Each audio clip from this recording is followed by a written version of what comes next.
April 1945. Southern Germany, late evening.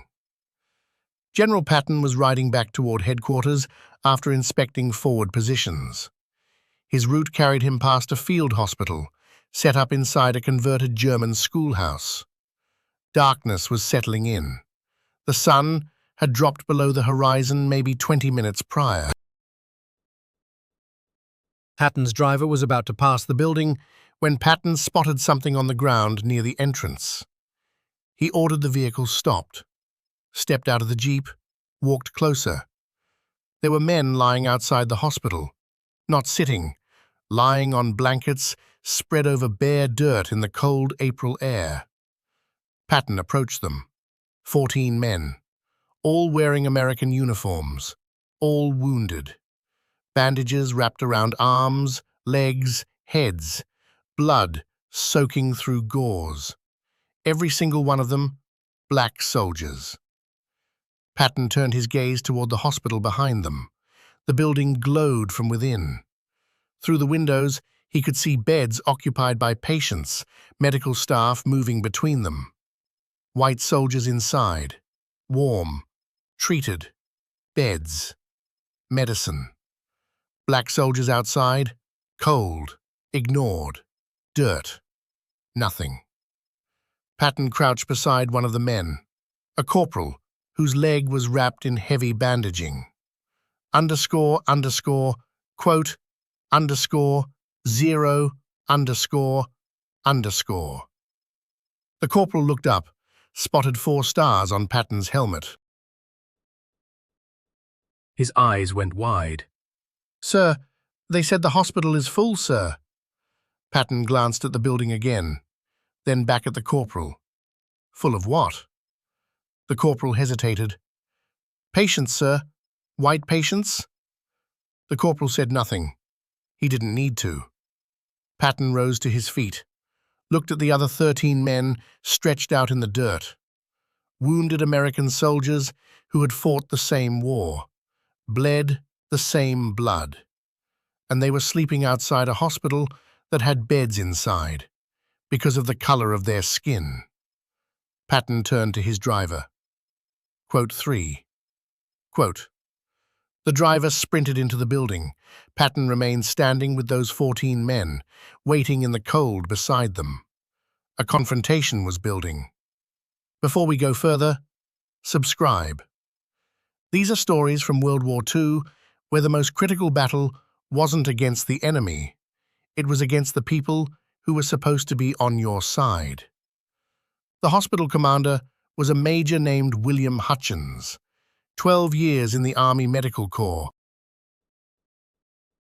He stepped outside, saw Patton standing among 14 black soldiers lying on the ground. Hutchins saluted. Patton did not return it. He pointed at the men in the dirt. "Major, why are these wounded soldiers lying outside your hospital?" Hutchins glanced at the men, then back at Patton. "Sir, the hospital is at capacity. We don't have beds available." Patton looked past Hutchins at the building. "How many beds in this facility, Major?" 40, sir." "How many occupied?" Hutchins paused. 38, sir." Patton let the silence hold. "You have 2 empty beds and 14 wounded men outside on the ground. Major, that's not a capacity problem. That's a decision." Hutchins began to respond. Patton cut him short. "Don't explain, Major. Just answer one question. Are these men outside because they're black?" Hutchins stared at the ground. "Sir, we have a policy regarding integrating the wards." "A policy." Patton moved closer to Hutchins. "Major, I don't give a damn about your policy. I care about wounded American soldiers receiving treatment. And right now, I'm looking at 14 Americans who aren't getting what they earned." He turned toward the hospital. Then back to Hutchins. "Here's what happens next. You bring every one of these 14 men inside. Right now, you give them beds, treatment, everything the white soldiers inside are receiving. Hutchins objected. "Sir, the other patients, some of them won't tolerate being in the same ward as colored soldiers." Patton's voice dropped lower, quieter. Quote 17. Quote, a pause. Quote 18. Quote. Hutchins looked at the 14 men, then at Patton. Quote 19. Quote. Patton didn't hesitate. "Then make room. Discharge anyone who can walk. Put 2 men to a bed if that's what it takes. I don't care how you get it done, but these 14 men will be indoors, warm, and receiving care within the next 10 minutes. He checked his watch. "It's 7:30. At 7:40, I walk back through that door.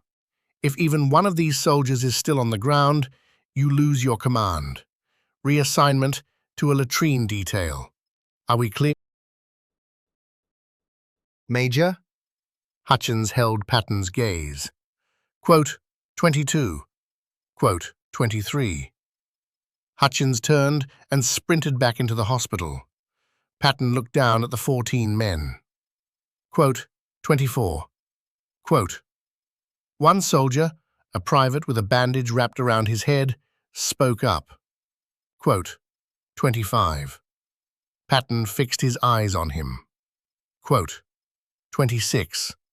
He crouched closer to the private. Quote 27. Within 5 minutes, medical staff emerged carrying stretchers. One by one, the 14 men were lifted, placed carefully onto those stretchers, and carried through the doors.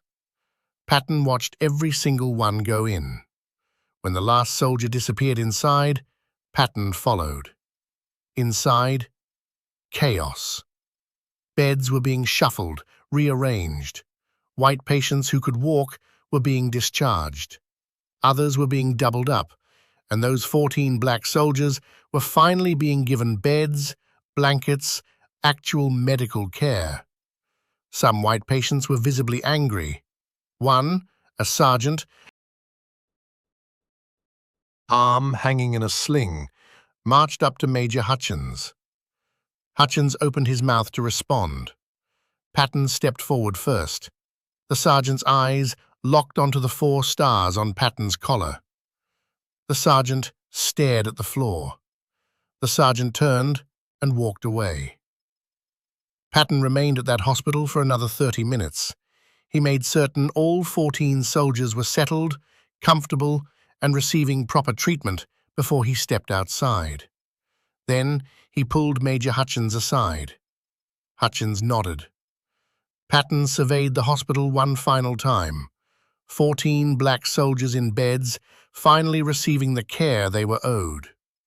Then he walked out. Word of what Patton did that night traveled through the Third Army in days. Other hospitals across the Third Army's zone received the message loud and clear. Wounded black soldiers began getting admitted without hesitation. It wasn't perfect. Resistance lingered. Problems persisted. But something had cracked open. One of those 14 soldiers lying outside the hospital was Private Samuel Williams from Georgia. He'd taken a round through the shoulder during a firefight 2 days prior. Williams survived his wounds and returned home after the war. In 1982, a local newspaper interviewed him about his wartime experience. The reporter asked what memory stood out most. He said, "I remember lying on that frozen ground outside the hospital, thinking that after everything we'd been through, we still weren't good enough to be let inside. Then, a 4-star general pulled up in his Jeep, stepped out, and stood with us in the dirt until they opened those doors. That was the day I learned that some people with power actually give a damn." Williams passed away in 1995. He was 72 years old. His family donated his uniform and medals to a local museum. The museum built a display honoring his service, and part of that exhibit tells the story of the night he lay outside a hospital and a general stopped his vehicle. If you visit that museum in Georgia today, You can read Williams's own words about the moment someone with authority chose to use it for what was right. The hospital in southern Germany is gone now. The schoolhouse was handed back to the Germans after the war. But the story endures. 14 black soldiers, wounded, stretched out in the Georgia dirt, while clean hospital beds sat empty on the other side of the wall. And a general who made damn sure those men finally received what they were owed. Put yourself in Major Hutchins's boots that night. Do you follow policy, or do you follow the general? Drop your answer in the comments. And if these stories hit you, the ones where somebody decided that doing right outweighed following orders, subscribe.